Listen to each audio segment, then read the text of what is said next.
Some wives look faithful from the outside, but feel very different on the inside. Let's call her Louise. Louise grew up faster than most. Her father was absent and her mother was very sick. So while other children were learning who they were, Louise was learning how to take care of someone else. She cared for her mother on her own until the day her mother died. Louise still had family, aunties, relatives from her hometown. But somewhere along the way, she learned something quietly dangerous. That love had to be earned. That if she gave enough, helped enough, paid for enough, people would stay.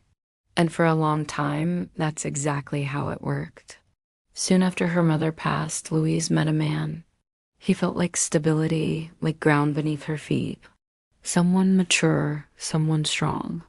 Within 6 months, they were married, relocated, and started building a life together. But within months of the wedding, Louise became very sick. Hospitals returned to her life again, and the church they belonged to prayed for something else, a miracle baby. Every Sunday, they were called to the front, hands placed on their shoulders.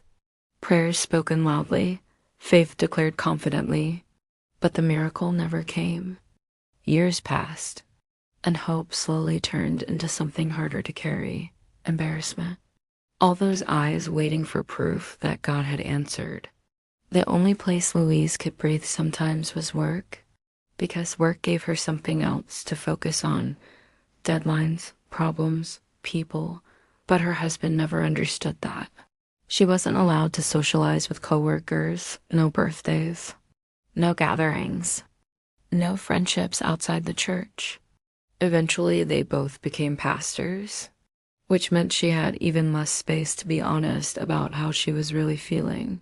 They adopted 2 dogs, and those pups brought her real joy. But every Sunday, the church still prayed publicly for their miracle baby. Decades passed like this, until one day someone from work started asking questions about her. Not her health, not her fertility, just her. They started texting. It never became physical. He was married, and she would never destroy her husband. But somewhere between messages and late-night honesty, they fell in love. Not the kind of love you run away with, the kind you quietly carry, because leaving would break too many lives. Louise often said, "What would he do without me?" And then one day, her illness took her life. Her husband stood in the church and gave her eulogy. He spoke clearly.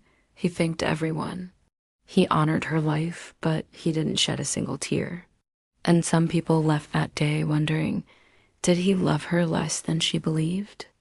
Or did Louise spend her whole life confusing being needed with being loved?